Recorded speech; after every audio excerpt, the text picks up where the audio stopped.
The man, Owen Llewellyn. He always interrupts me at the worst time. Daddy, I was about to spit some fire rap verses and you stopped me. Listen, no, I'm not going to be late. First and foremost, I'm in the brand new Mazda CX-30, so I'm gonna have a nice and smooth ride to get there. Plus, this year, X Banter's on a Tuesday. There's plenty of time. Yes, I know. Look, I'm fully dressed and ready to go. Daddy, listen, I need to go now because I'm going to decide if I'm going to be a bitch or not today. As if I have a choice. Is it safe yet? Can we speak about the X Factor? Can I say Jasmine and no one will kill me? Oh hey everyone, happy mournful Tuesday. The island is clearly still raging. My name is Chucky Bartolo and welcome to the X Banter, the weekly after show where we discuss everything you love, hated, and might have missed about a show definitely run by lizard people. Before we have a deep dive into all your vocal tea, let us have a quick episode rundown. Honestly, I know I'm going to get hate for this, but this was probably one of the best episodes of the X Factor Malta ever. But bless, there were some super awkward moments to pull us back down to reality.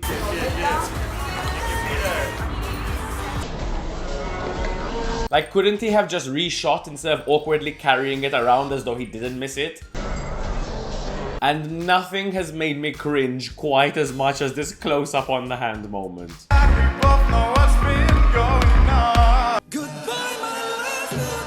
You know a producer was going, cut away, cut away, cut away, cut away. Faith is trying to kill me with the iconic first 2-second introduction to every song. Jasmine is ready to run a meeting as the CEO of some big bubblegum corporation. And then go straight back to the 80s for Pilates with the bottom part of this outfit. Honestly, seeing her, I went full like kombucha girl where I saw the top and I was like... And then I saw the bottom and I was like... No. But on the flip side, Ben Camille's dancing was probably the best moment of the whole episode. You know, he was in a room and he was like, what are we going to do to make sure Chucky mentions me? This week we also got an example of what I mean when I say people saying dumb things sounds good. In the past I've said it as a compliment.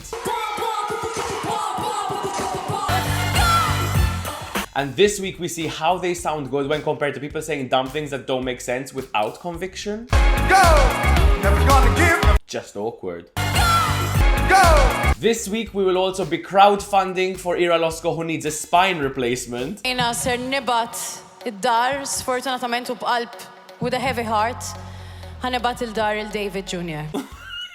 It felt shitty even saying anything against Ira Losco. As a homosexual, I apologize. And the whole time Howard Keith was dying to say something, you can see him exerting all the self-control he has to not speak while she was talking. David għandu original. Which is a courtesy neither of them extended to Alex because God forbid we let her finish a sentence. She may give Chucky an Alexism and we can't have that happen. And finally, this little girl completely disassociating and having an out-of-body experience because she doesn't want to have anything to do with Dave Jr. being in the bottom is a big mood.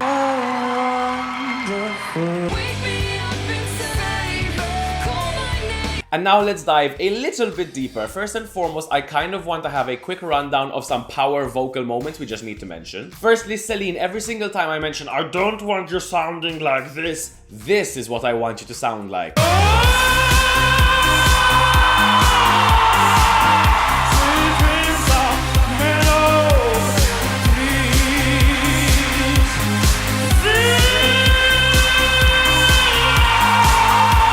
She was so good. The lipstick was a choice, but I kind of didn't hate it because I loved seeing her in such a bold lip. But that aside, apart from the big notes, which she did lovely, I also like that she did runs on the down when runs usually go on the up, and she did them quite cleverly and subtly. Really like that.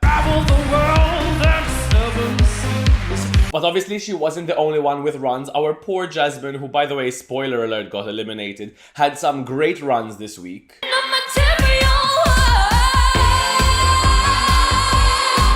Proving she definitely didn't deserve to be at the very bottom in terms of votes. Or maybe also proving that she didn't end up at the very bottom in terms of all the votes. Anyway, moving on before the lizard people come for me. The way she said the word day in this run, beautiful. Dave Jr. also had some killer upper belty notes which were so good, it just took so long to get there. The Rihanna song was boring until the last 2 seconds, which we need more. When it's sunshine, we shine together. Told you I'll be here forever. Said I'd always be your friend under my umbrella. Yeah, yeah, under my umbrella. Yeah. And then to prove I was right to get so angry that he sounds so much better when he's doing the big notes, this is what he sounds like in the sing-off. My gift is my song. He is following a Harry Styles trajectory almost too closely, but I don't care. He sounds so good and he deserves so much better. Alright, so now let's talk about the drama you all want to speak about. Facebook exploded. It was like the only thing people could speak about, and I will reiterate this by clapping my hands to make a point. Jasmine did not deserve to go home. Sorry if I was offbeat, I'm taking it from the X Factor. Anyway, the point is, she absolutely did not deserve to go home. It's mad. We get it. To the producers, I absolutely 100% get it. It is incredible television. They spoke about it all Sunday. It's all anyone probably spoke about in the office yesterday. Here I am speaking about it on a Tuesday night as well. We're never gonna stop speaking about the injustice. And to Jasmine, I do have to say, just FYI, it's always better to have been the robbed queen than the person who won and didn't deserve it. Just keep that in mind at all times. It just really feels like they're doing anything to stir up some form of drama. Last week it was Alex Alden having all 3 of her acts in the bottom and losing 2. This week it's getting rid of 2 incredible acts. Both Jasmine and Dave Jr. are like top favorites, and they were like, let's make it really funny and get rid of them. And I know there's going to be a lot of rage. I am probably gonna get a message saying that this is all lies and it's all based on televoting. I really like Yasmin's voice, and I think James is a handsome man who could do with some improvement but will do very well in the future. But I don't think they had anything on Dave Jr. So either Ira Losco is terrified of offending anyone and accidentally offended everyone in the process. Forsi ser nkun qed nirrepeti ruħi. Però dak li qalu. Or there was a tough decision that was being screamed at her through her earpiece to send it to deadlock so that it could be a producer-based decision. I know. Listen, I'm going full conspiracy. I'm allowed to do that because I'm a viewer who is hurt, and let me mourn in my own ways. Although completely contrary to everything I'm saying and fighting the fact that it might be a conspiracy theory, it might also just be extremely bad decisions by the public, which we know have been known to make bad decisions in the past. Let's not even mention the time Claudia Faniello didn't get to go up to Eurovision with Pure.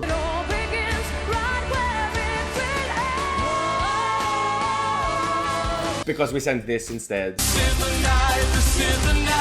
But you can tell that the audience is easily swayed, especially when you hear this reaction to that song. I mean, no shade to Justine. She sang absolutely incredibly and she came to life on that stage, and I had so much fun watching her. They say, move for me, move for me, move for me, yeah. And when you're done, I'll make you do it all again.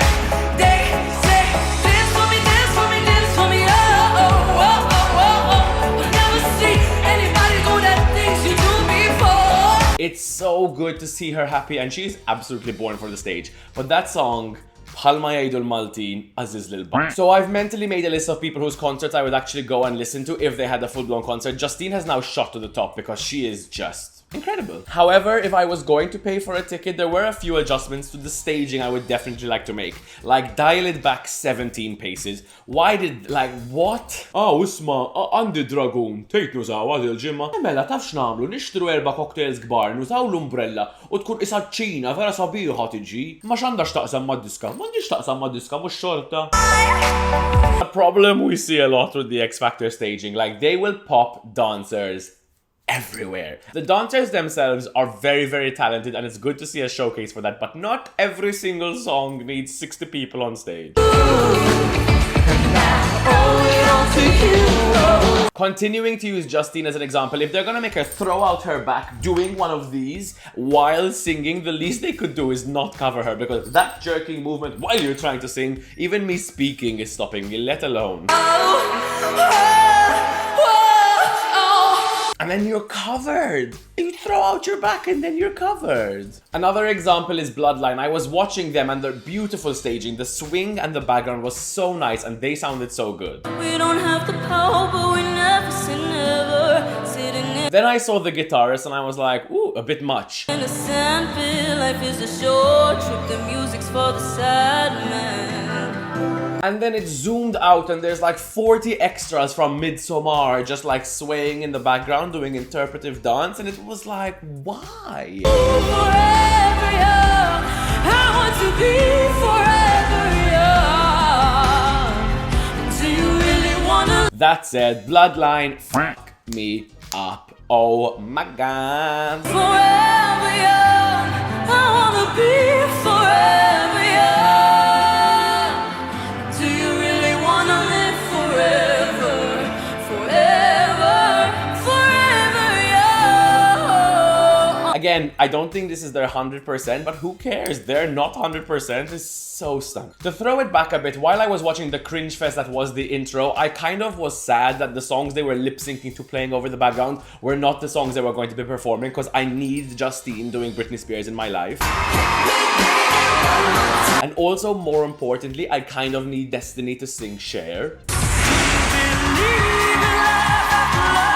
Is what I thought until I heard the fucking opening notes of I Will Survive, and I lost my fucking mind.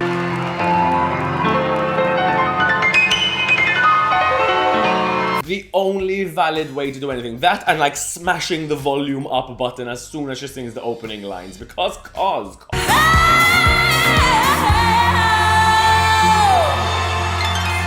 now, go! Walk out the door! Just turn around now! 'Cause you're not welcome anymore! Weren't you the one who tried to break me with goodbye? Did you think I crumbled? Did you think I lay down and die? Oh no, not I! I will survive! For as long as I know how to love, I know I stay. This is, just so you understand, this is a clip I sent to my friends on Instagram while I was watching Destiny perform.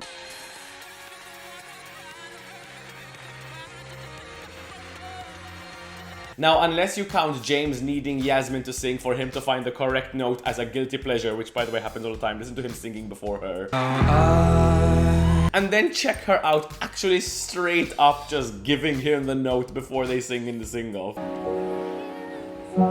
I love it. I mean, that's very me. I fully understand where it's coming from. Sometimes with just the music, it's hard to find where you are. Anyway, what was I saying? Yes, guilty pleasures. Maybe because I'm such a flamboyant human being, but very few of these were guilty. I find very little guilt in any of my pleasures, so maybe that's why. Oh no, guys, maybe I'm being a party pooper. Maybe I'm ruining the fun for other people, kind of like Yasmin and James reading their name isn't on the paper and that David Jr. is going out before it was even announced.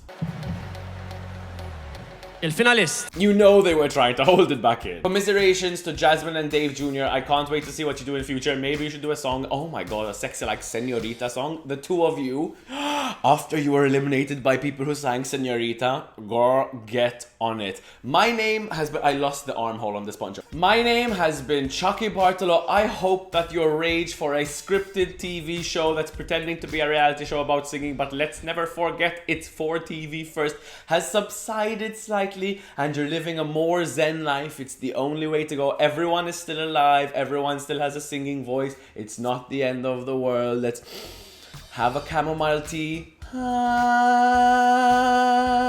Find the note. And everyone have a wonderful rest of your week. Mwah. Were not the songs they'd actually be singing, so... God, I'm sad too, but that was rude.